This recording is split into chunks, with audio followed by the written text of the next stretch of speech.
I have a real new Trump administration take. Should we just start? We've been on break for a long time. Should I just start? It's a movie related Trump administration take. Okay. No bit. This is not a bit. It's literally not a bit. I mean, I understand that there is an element of humor to this, but it is actually not a bit. Okay. I was on an airplane last week watching a movie on my phone, like you do, logging on to that American Airlines app. And I watched just the first half of Green Book, which I had never seen.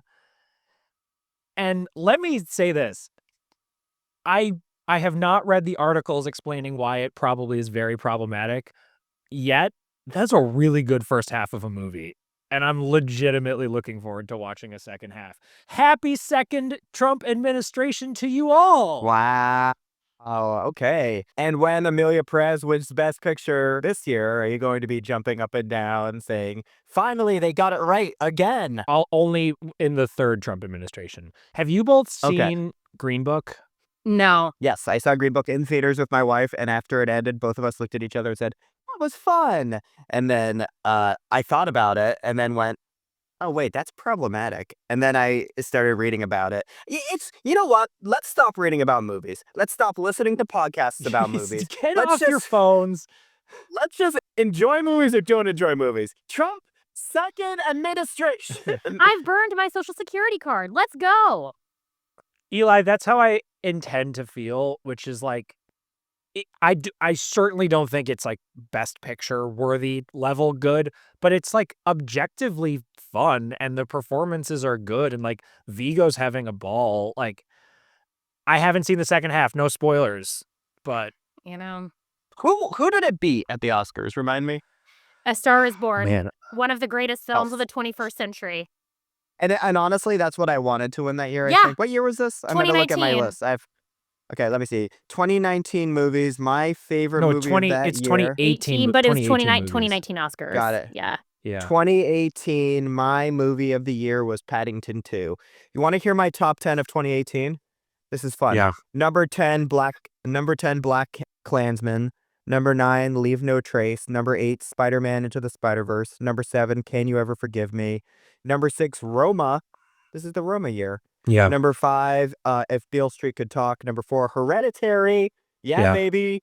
Number 3, The Favorite. Number 2, First Reformed. What a good movie that is. And my number 1 was Paddington 2, motherfuckers. It's a perfect movie. The Favorite obviously should have won Best Picture that year. I legitimately think Roma should have won. A Star is Born should have won. I'm sorry, Lady Gaga invented cinema and A Star is Born.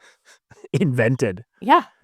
In this episode, we're talking about our top 10 of the year. I have said this throughout the year that my top 10 changes every single day. I did change it today. And then I looked at all the lists. I've been avoiding top 10 lists because I didn't want it to affect my top 10. Mm-hmm. And the second I was done, I read everybody else's top 10 and realized for the first time since I could remember, I have never seen a top 10 from two people that are the same. Yeah. I have never seen that in a single year. What a weird year for movies. The fact that we have no idea who's going to win any award, except maybe Kieran Culkin is probably a lock for supporting actor, but I have no idea who's going to win any award other than that, and I have no idea what's winning Best Picture. Everyone's top 10 list is different. Yeah. It's insane. It's crazy. I don't think it was a bad movie year. I think that there is some really good stuff, but I will say, just sort of looking at my list and then comparing to last year, maybe number 1, maybe number 2 on my list would have made my 2023 top 10 list. The first 8 on my 2023 list are rock solid. And this year I don't know, I don't know if there was a big movie or that movie came out in March and we all forgot about it. I don't know. Weird movie year. Strikes. I don't know. Ethan, let's start with you. What's your number? We'll just go, each of us say our number 10, go down to 1. Are we also going to do bottom 5? I made a bottom. Do you want to start with bottom 5? No, do that at the end. Yeah. Okay. Yeah. Ethan, what's your number 10? My number 10 is Furiosa. I was hoping at the beginning of this year that it was my number gonna be my number one. I saw it, I liked it, I didn't love it, but I do think that credit needs to go where credit belongs. Some of those set pieces were extraordinary. The world he built is so unique. Uh, Chris Hemsworth was probably the best that he's been in a decade. I just great action, big budget action movies that feel original are so rare, and this was one of them. So, thumbs up for me. I saw this movie in a theater all alone, and there were times when I literally stood up and danced. I was having fun. It didn't make any of my lists, but good for you. Number Yeah. 10 is a good place for it. Yeah. Caroline, what's your number 10? Speaking of these little movies that I love, number 10 is My Old Ass, directed and written by Megan Park. I really, really loved this. I was so glad to see this was not just a streaming film. It was such a delight and a joy to see this in a theater. I think these coming of age movies are my favorite type of movies. And I thought the screenplay for this is so incredible. Plus, also the connection that Aubrey Plaza and Stella Mazie have playing as Aubrey Plaza plays the 39-year-old version of 18, 19-year-old Stella Mazie, and she takes shrooms, and we see what happens to her in the future. And it's a beautiful exploration of grief and talking and what, if you had to talk to your younger self, you can't change what happened. And it's such an amazing movie. I recommend seeking it out. It's on Prime now. Great movie. Great airplane movie. I saw it on an airplane. Mhm. It made me cry. In the past week, 5 different movies have been on my number 10 spot. Challengers: A Real Pain, The Brutalist, September 5th, which Caroline, I love September 5th. I finally saw it and I loved it. But my number 10 is Conclave. Uh, it might win Best Picture. It's the cast. It is the 90s movie I wanted. Uh, I think Conclave is gonna be a TNT movie. I think Conclave, like, 10 years from now, we're gonna look back and it's gonna be like this year's Shawshank, where it's like, I've seen that movie a million times in 20-minute spurts. Like, I think that that's what this movie's gonna end up being. But it's amazing. Come on. It's Conclave. Ethan, what's your number 9? I like Conclave. I think it's my number 11.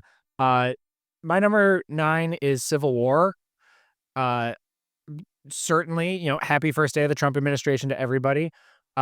This movie, I don't ever want to see it again, but I felt so strongly after I saw it. I saw it in theaters, I saw it on the big screen. It was just really powerful, and the imagery was really disturbing, and I thought about it for a long time. So again, I actually don't know if this is a good movie, but Mm. just an undeniable feeling leaving the theater. So congratulations to Civil War. Mhm. My number 9 is The Wild Robot, directed by Chris Sanders. An absolutely stunning animated film. Honestly, don't know that I could watch it right now because there's a massive scene about a wildfire in the movie and the animals having to save them from the fire. But I think if you haven't seen it, it's such it's a beautiful story about, like, these animals coming together. It's a reflection of motherhood and everything about it. It's amazing, and I can't wait for the other 2 books in the series to get adapted into film as well. My son has the second book on his table, and he's not reading it yet, but I'm trying to convince him to read it because I really want to know what happens. It's a thing. Good movie. Okay, I'm gonna be pretentious as shit right now, okay? Mhm. My number 9 my number 9 is Soundtrack to a Coup d'Etat. It is a documentary about the coup in the Congo, but it's told through jazz musicians because they use, Louis Armstrong as a way to sneak the CIA into the Congo to basically force the assassination of an elected, independent leader of the Congo. But it talks a lot about how the US were really interested in the Congo because that's where they got the resources to make the atom bomb.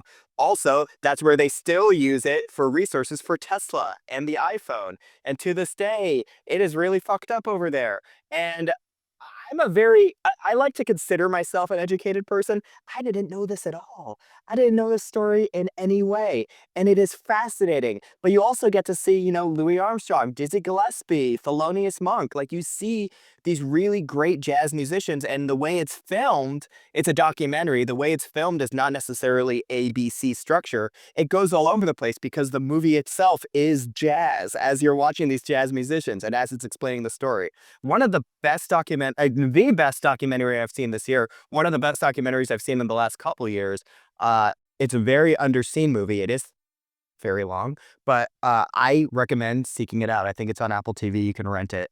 Highly recommend. Soundtrack to a Coup d'etat, my number 9. Wow. Mm. Eli, you just convinced me to see a new movie. I did it. That Let's see sounds if I can really, do you that just made again. it sound really good. It's Even really cool. even a broken clock is right twice a day. Oh, that's about you because that means you're broken so often. My number 8 is Hitman. I just dig all Richard Linklater movies, like just total vibe. Glenn Powell is a legitimate Hollywood superstar, and he is going to do amazing things for us. I feel like the stuff that he's picks to do is so cool. This was a really fun movie. Um, yeah, I really like this. I really enjoy this movie. Ethan, I know you're not following politics anymore, but do you have anything to say about Trump's announced Hollywood ambassadorship? He put Sylvester Stallone, Mel Gibson, and what's his name, John Voight as Hollywood ambassadors. You know, 3 of my best friends. Mhm. Caroline, number 8. Number 8 is Dune 2, directed by Denis.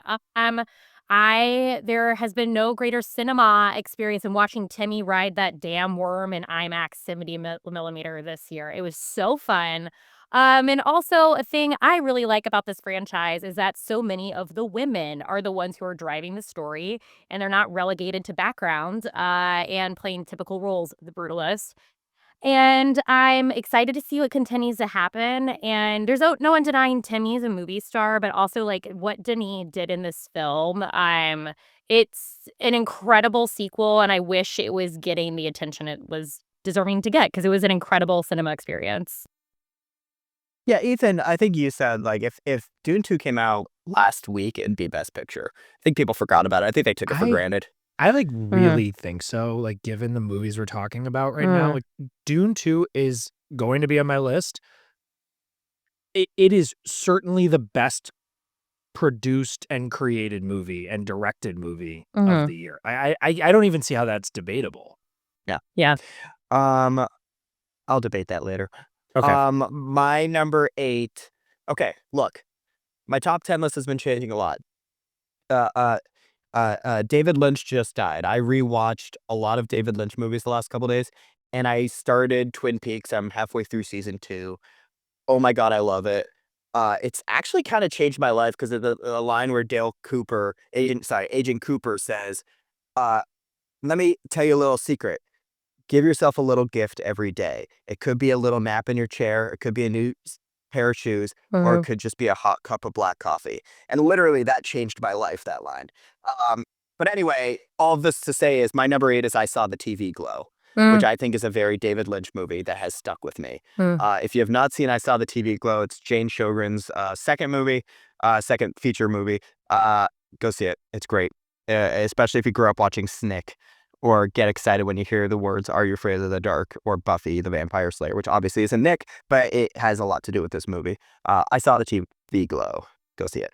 I absolutely thought a lot about this movie when Lynch died as well, because I was going through my head of, like, who is even close? And I thought Mhm. about Yorgos, but I decided that Yorgos is probably more of an absurdist than Lynch is. And, like, who is doing actual sort of, like, surrealist, like, dream space type work? And that was the only movie that I could really think of that I was just I don't again, like, kind of like I was talking about Civil War, like, I had a reaction to that movie, um, like you definitely do with Lynch movies. To me, it's the one where like 10 years from now, I would look back and be like, why the fuck wasn't this movie on my top 10? I think it's gonna have a legacy. So I made it number 8. Ethan, what's your number 7? My number 7 is, this small movie called Wicked.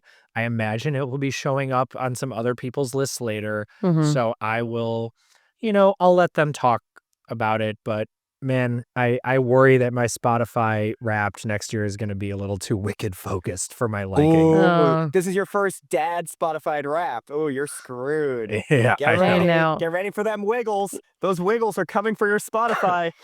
But to note, your first girl dad cry. Yeah, my letterbox review was, "This was my first real girl dad cry," and Mhm. I think that that is, that's, like, truly how I felt, like, Yeah. women are can be friends. My number 7 was Hard Truths, directed by Mike Lee. I'm If so jealous you saw this. if there is, like, another trope that I just love movies where people are acting with a capital A, and I have to say there is a scene in this, Marianne Jean-Baptiste, who I hope sneaks in, wins the Oscar, because it is the best acting performance you will see this year, where she goes from a cry to no, a laugh to a cry, that it's just, like, absolutely insane to watch, and it's fascinating the process, and this was my first Mike Lee movie, knowing the process that they each come in with people that they know in their life, and Mike narrows down which one they're gonna focus on. They improvise the entire movie, then he goes back, scripts it, and then they film it, like, 3 more times, and then no one has any idea who the focus of the movie is until the movie comes out. It's absolutely unreal. It's tight 97 minutes, and every character, you fall in love with them, but it's also so heartbreaking and shows, like, what again, like, grief, but, like, unprocessed, like, pain can do to you and how that hardens you to the world, and it's an incredible film, and I hope that everyone seeks it out. Yeah, I loved Hard Truths. It didn't make my top 10, but I do think that that is my second favorite performance of the year. There are 3 movies this year that I think are pure performance movies, which is Hard Truths, His 3 Daughters, and A Real Pain, where they are great movies with, like, outstanding, unbelievable study these actors' performances. I think that that's a very good movie, Hard Truths. Uh, okay. My number 7, is a movie that blew me away so much that Wild Robot got kicked out of my top 10, and that's the movie Flow. My number 7 is Flow. It is an animated movie about a cat trying to survive a flood, and it's silent, and it's gorgeous, and I think it's going to win Best Animated Feature, we'll see. Did either of you see Flow yet? No, No. it's happening soon. To me, it is a masterpiece, and it will crush your hearts, not in a way you think. You'll hear people be like, "Oh, it's so sad." I won't spoil anything, it's not that kinda sad. Um, Go see Flow, and cheer on that cat with a loud meow. I will say from the acceptance speech, he looks like a cat. The guy that wrote it, he has a cat face.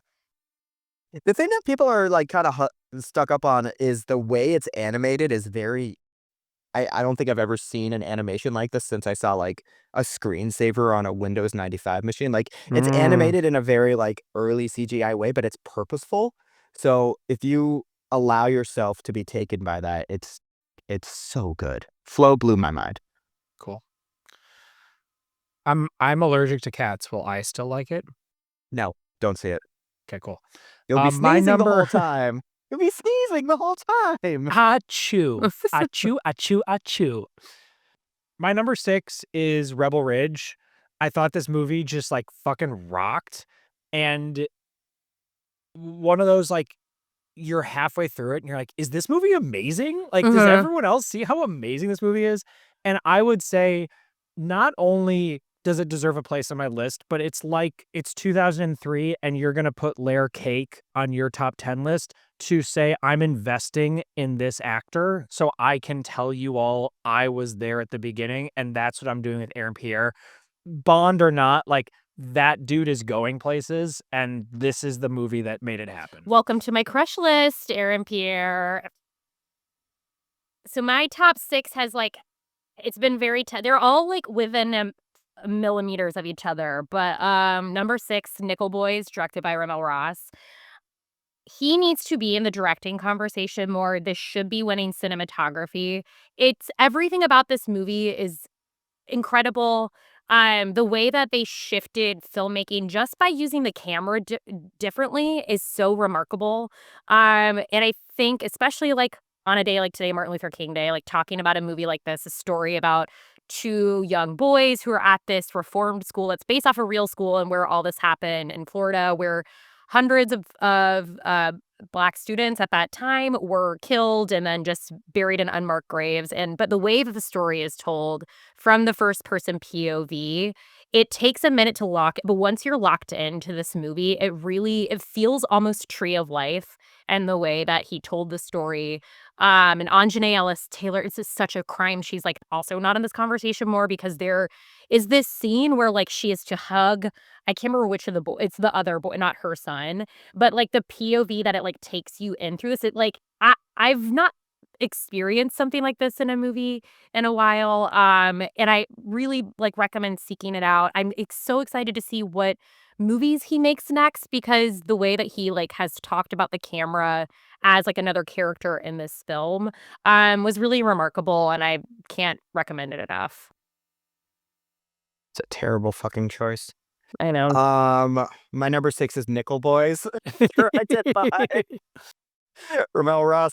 Yeah, this movie I saw at a festival and walked out being like crying, legitimately Yeah. crying, thinking, was I just festival pilled? And no, I was not. Mm-mm. Uh, Ethan, go see Nickel Boys. It's I a will. movie shot from the first person perspective, but then it flips.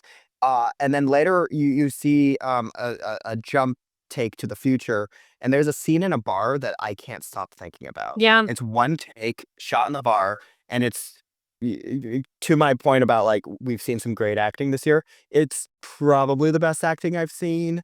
Um, that one scene in a bar, which is one take, one long shot, and it Mm-hmm. breaks me. It breaks me. Yeah. Go see this movie, Nickel Boys. It's very hard to watch, but it's very good.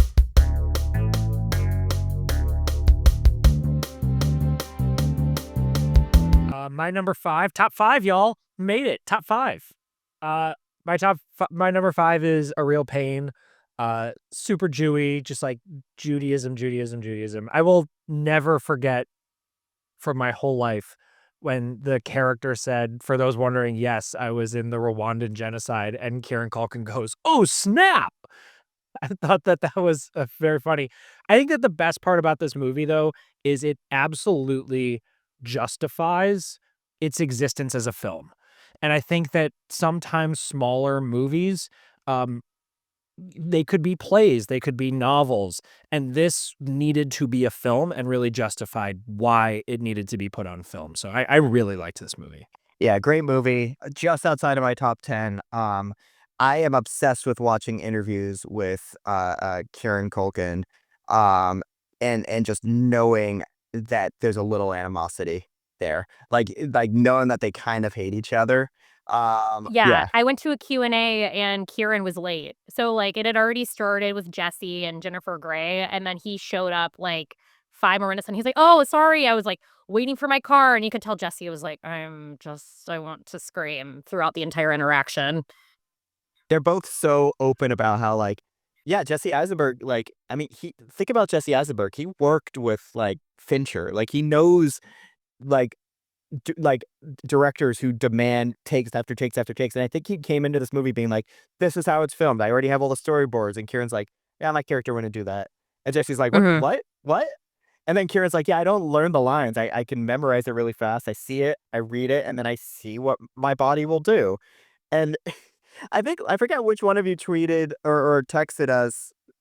Somebody wrote about how it's so funny that Kieran keeps beating Jeremy Strong, knowing that Jeremy Strong, like for 3 months, will I like eat, sleep, and breathe his character, and then Kieran Culkin's just like, I don't know, I can memorize He lines doesn't, like, fast. take yeah, he doesn't take direction. Apparently, Jesse Eisenberg tried giving him direction. He's like, That's not how I work. Like, give me some concepts and I'm just gonna do."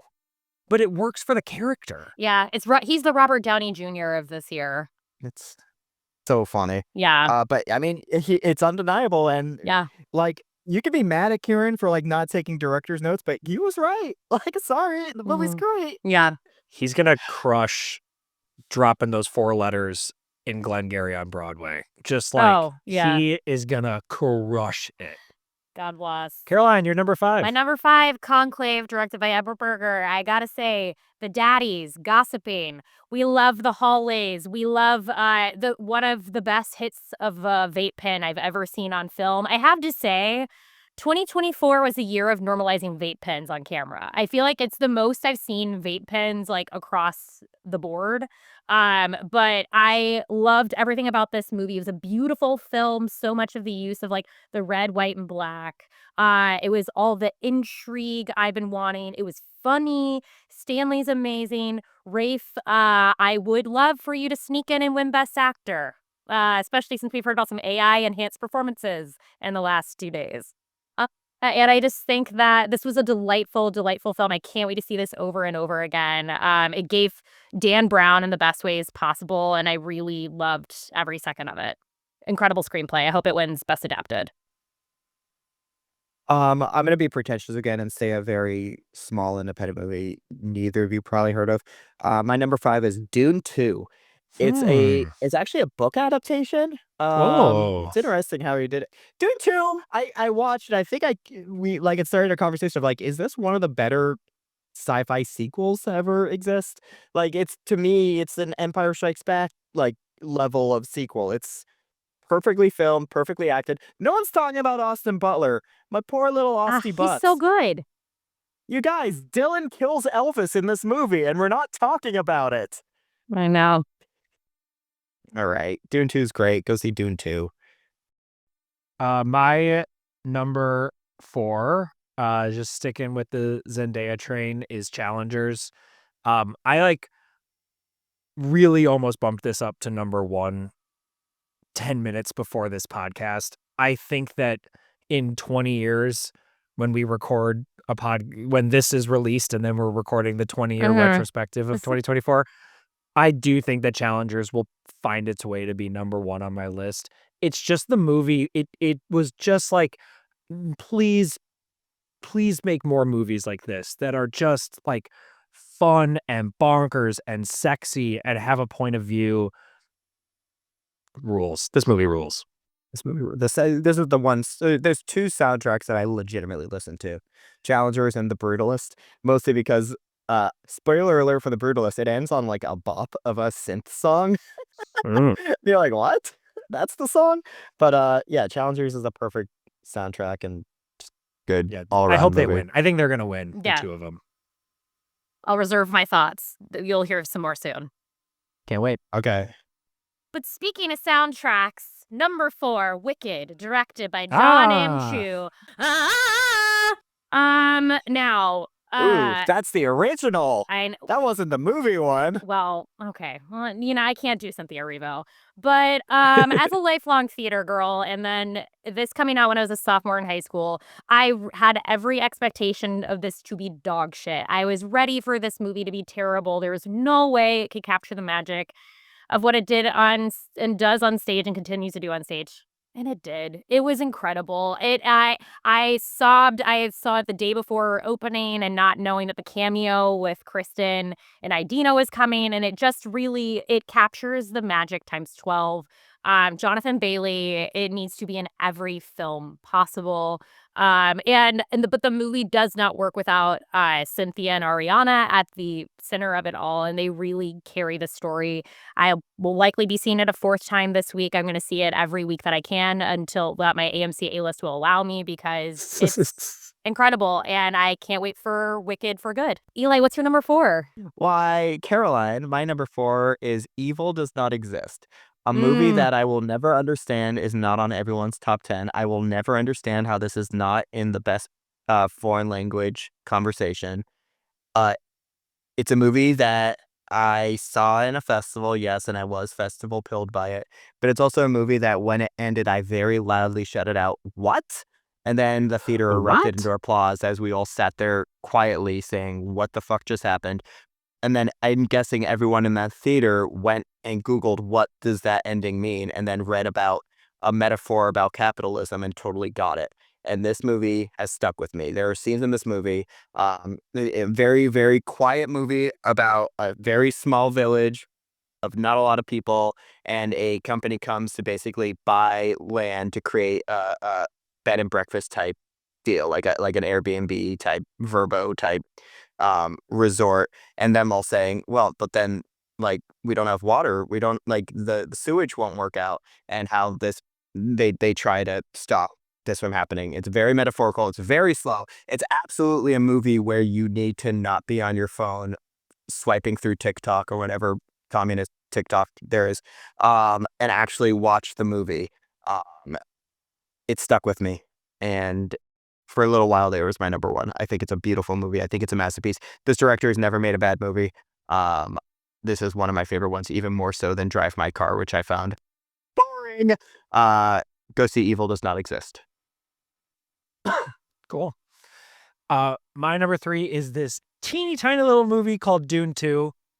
And I famously hated Dune 1. I publicly declared that Dune 2 was gonna be shit, and I was wrong, completely wrong. This movie was great. And sort of like to piggyback off Caroline's comment, like, honestly, it was the moment that you suddenly cared about Zendaya and, and that character. I was like, "Oh, wow, they're doing something so cool here." So, Dune 1 still sucks. Dune 2, one of the best sci-fi movies I've ever seen in my life. And just talk about like the idea of exploiting religion and the idea of like Mm. there's so much there that is resident, and I don't think I've ever seen anything like that in a No, movie. It I rules. It's really fucking cool. Yeah, and as a Star Wars fan, like, you gotta it's like, this is the other side of Star Wars, and in a good way. speaking of Zendaya, we gotta keep it going. Number 3, Challengers, directed by Luca Guadagnino. What else is there to say we haven't already said about it? But I mean, it was an incredible film-going experience this year. I saw it 3 times in theaters, and each time it was fun to watch it from a different perspective of the characters in the movie. If you're watching it from Patrick, if you're watching it from Mike Feist or Zendaya, it it lets you see it differently, but this movie just moves from start to finish, and you are constantly, like, not knowing who's in charge and, like, who's the one that's, like, in winning the tennis match between this relationship. One of the hottest kisses you will see this year, more men exploring sexuality with each other in 2025 is what I want in cinema. If you haven't seen Challengers, go see Challengers, it rules! All right, my number 3 is a movie that I don't think either of you have seen. Maybe you have. It's called Anora. It Oh. won the Palme d'Or in Cannes. We've been talking about Anora all year. Come on, for a while it was accepted that it was going to be the best picture winner, and now we don't know. It's really good. That's it. Number 3, Ethan. Uh, Terrible pick, Eli. My number 2 is Anora by Sean Baker. Uh, Great movie. This year, I hadn't seen 0 Sean Baker movies until this year. I have now seen 4 of them. I just like, what a that guy's doing the work. He is really, like, putting great story and great character and great representation on screen, and I'm glad it's happening for him because Tangerine was so special, and The Florida Project made me fully sob this year, and this movie's great. Mikey Madison's a star. Give her the Oscar. Rolling on, terrible pick for number 2 because also Anora, directed by Sean Baker, is my number 2. Mikey Madison is a fucking star. Give her everything. She is incredible in this movie. Not to speak of our gang of miscreants that come in the second act in this movie, and this movie becomes something completely different than what you think it's going to be. I've seen it twice now in theaters, and I think what I think is really remarkable about this movie is the sound design is something to think about, like, because it is this loud, loud music the entire movie, and then it drops out for the last scene, and then you really feel everything crash around, Annie, and, like, one of I don't know, one of the most heartbreaking scenes I've seen this year, and it's really incredible, and it gives, more light to these sex workers that we need to be talking about more because they are a big part of our society, and I think it's really amazing, like, how Sean Baker or I don't know, as, like, you might not expect, like, a white man to be able to really tap into, like, what he's able to working with these people, and I think he has a lot of great stuff that he has to say about them, and I think it's, amazing. It really is, and it's shockingly funny, this Mhm. movie. So So funny. The scene of the goons coming yeah, in for the first time, that, like, 20-minute scene was spectacularly funny. yeah. When he's at the, christening, and he's like, Oh, and with the and phone. handing the baby It's like, over, "No!" it's so That good. dude is in all of Sean Baker's movies, and this Yeah, was his best performance in a Sean Baker movie. They should all be nominated. I know. All 4 of those guys should be, and Kieran Culkin. That should be that category. Well, Um, okay, here's what's about to happen. I'm gonna say my number 2. Caroline's gonna tell me it's a terrible choice and then say the same number 2. Ethan's gonna say it's number 1. I'm gonna tell him that's a terrible choice and then say the same number 1. That is what is legitimately about to happen. Okay, so my number 2 is Sing Sing. A movie that I saw it at a film festival. I was talking to everyone around me who every single one of them were a film critic who had their own podcast. And after the movie, all of us sat there silently and I looked over at them and all of them, including me, said the same thing, which is, I need a moment. Uh, Unreal movie. It shocked me and it's so good and it was my number 1 until Ethan convinced me to have more fun with watching movies. Sing Sing is a great movie. It's underseen. Go see it. Uh, Caroline, tell me about the movie Sing Sing, which I know is your number 1. shocker, it's number 1. I'm also seeing it in 2.5 hours for the second time. Sing Sing, it's a remarkable, remarkable film. If this were a just world, Coleman Domingo would be winning Best Actor on March 2nd because this movie, I mean, if you we've talked about it, but it's based off a real story. Clarence Macklin, honestly, is who I wish was winning Best Supporting Actor because it's all based off his story and his experience at Sing Sing. Half the cast, more or like 80%, they are actually went through this program at Sing Sing, and are reformed from prison. Also, what I also think is remarkable about this movie, they have a pay equity structure. So everyone that's like above the line, they all own a piece of the movie. And it was also released simultaneously at 1,000 screens, re-released like in theaters, but also in prisons across the US, which is like one of the first times I've ever done that. It shows like what the power of theater has to change and like how it can affect all of us, and it's more important I think than ever. So if you haven't seen Sing Sing, please go see it. It's remarkable. It's gonna change your life. Yeah, it's a movie that I cry even just thinking about. Caroline and listener, we're recording this before the Oscar nominations are announced. Um, if it gets a screenplay nomination, Clarence Macklin Eklund. might still win an Oscar. Yeah, for it's because I think Sing Sing would be up for adapted screenplay. Yeah, and I Yeah. think Clarence would get credit with that. So Yeah. there's 2 chances there. Yeah. I would love him to get the nomination for actor, but I legit think he might get a win for screenplay. We'll see. We'll see. It's up against Conclave. So, Yeah, we'll yeah. see what happens. Yeah. Now I know that the 2 of you have a same or are we doing honorable mentions before you both get to your same number 1? Yeah, Caroline, give me your. I know you already said your number 1 because of me, but what are your honorable mentions? Okay, I have a couple that, like, hadn't been mentioned yet. A Different Man, Baby Girl, Babes, Alien Romulus, nice, my Serbian Monster King, Thelma, Problemista, Between the Temples, Idea of You, Love Lies Bleeding, and Goodrich. Though that was my 11 through 20. And Goodrich. yeah, I really loved it. It was Michael Keaton's amazing in it, and it gives you the feel of a Nancy Meyers. It is directed by her daughter and written by her, but it's really lovely. Uh, Ethan, what are your honorable mentions? Um, this is the worst movie I saw, and yet also an honorable mention. Madam Web had so much fun in the theater. Fall Guy was pretty impossible to dislike. Monkey Man, maybe make Dev Patel Bond. I don't know. The First Omen totally ruled. The Steve Martin documentary I thought was really great. And I really liked That Christmas, the new Richard Curtis written movie, animated movie on Netflix that was really lovely and sweet. Yeah, that is lovely. So I saw that too. Um, my 15 through 11 is Wicked, A Real Pain, The Brutalist, September 5th, and Challengers. Uh, The Brutalist was actually in my top 10.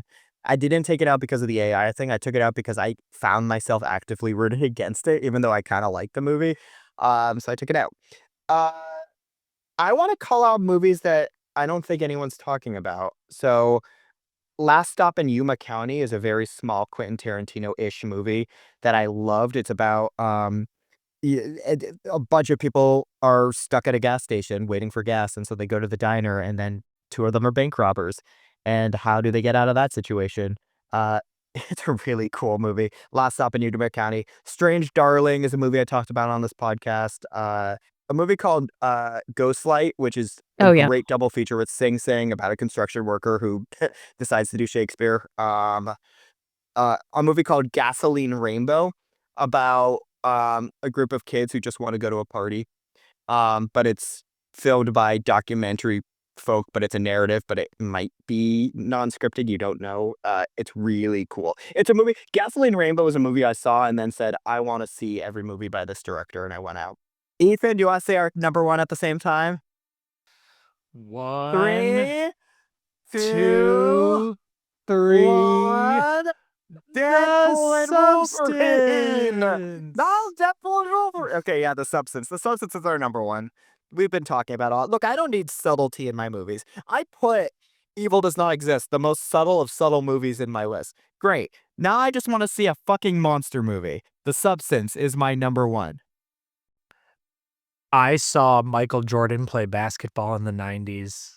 I saw Sammy Sosa hit his 60th home run in 1998. And I saw The Substance in a theater with other people. Oh, God, That's all yes. I'll say. Yes. I I saw the movie. I recommended it to so many people I talked to. One of them later pinged me saying, "Hey, you know how people like pass out in movies?" And you're like, "Nobody passes out in a movie." I passed out watching this movie. And I was like, "Yes, Hell good. yes. Hell yes. I want more nails getting ripped off. I want more um pussy bubbles getting burst. I want I want boobs Kill Bill. everywhere I on the want body. boobs. So many boobs. Trump administration, so many boobs on screen. Do you think if the Um, director of this movie was on this podcast and the two white men were just like glowing about her movie and they were like silencing the female co-host who's like covering her eyes just trying to kind of forget the imagery the movie invoked, if she would be like, job well done, I did it. yeah. Yeah, Caroline, shut up. Let us explain this movie to you. All right, so the substance the fact that this legitimately is likely to get an Oscar nomination, if It's not many, crazy. and if not like is a front runner for Best Actress, is a wild world we're living in. We started earlier this year, early episodes of this podcast, we talked about horror movies and how there are only like 6 horror movies in the history of the Academy to get a Best Picture nomination. The Substance is probably going to get a Best Picture nomination over some of the other great movies this year. I'm so happy. I love it. Let's do it. 10 stars. I never need to see it again, but I'm so happy for both of you. It was number 22 on Uh, my list. By the number way, 1. this movie would kick Barbie off my list from last year, and Yes. that's up for certain. Don't need to come for Barbie slander. We don't need to come for another woman-directed movie like that. Let me bring out my 2023 list. My number 1 movie last year was Past Lives, and yeah, The Substance would win. The Substance is my Over number Past 1 movie Lives? of Are you crazy? No, that's insane. No, I'm That's kidding. crazy. I do think it would go through.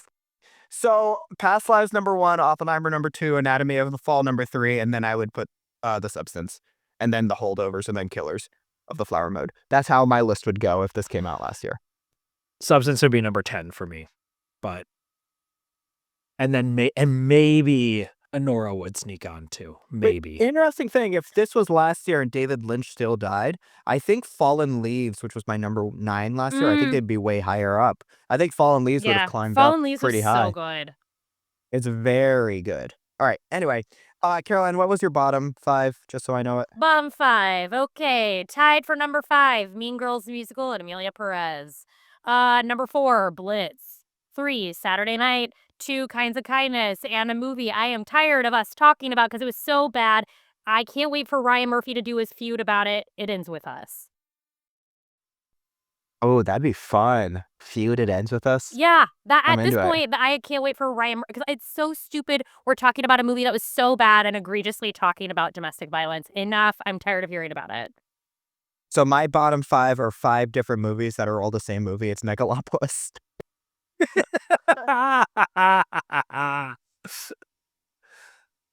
That's a good joke, Eli. Thank you. That's a fun That joke. was really Ethan, funny. any movies hitting your bottom 5? Yeah, the Mean Girls the musical was just like an absolute atrocity.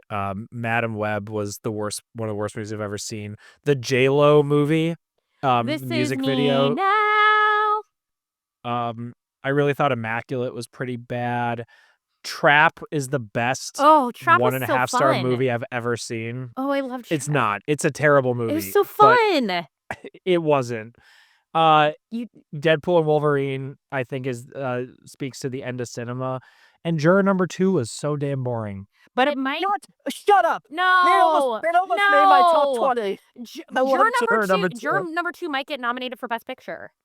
That's wrong. They're That's talking just about that on wrong. Variety. It might sneak in. It's fun. It's fun. It's a fun movie. Clint Eastwood doesn't know how to Boring. It's Google. It's a great Get time. over yourself. Watch 12 Angry Men 100% of the time. Hi everybody. My name is Oliver Berger, and I'm here with a joke. Can we change the name of the substance to "It ends with pus"? Thank you. That was my Oliver Berger joke of the day. Thank you very much. You guys, Love we made it to movies. another year of movies. We'll be back in future weeks with movies we're looking forward to in 2025. We have to recap what we drafted last year and then redraft for this year. And then also our award show's coming up. We need to give out our awards. I don't care what the Oscars are doing. I don't care what the Critics' Choice Awards are doing. We are going to do our award show. But Oscar nominations are out Thursday, whenever this is released. Oh, yeah. Why don't we do a quick, maybe like on Thursday we do a true like 20 minutes, hop on and we'll get that out quickly. Yeah, and that'll come out in 3 months. All right. Thank you everybody. And as always, stay safe. Stay safe. Stay safe out there. And remember, it ends with us. Happy Trump administration!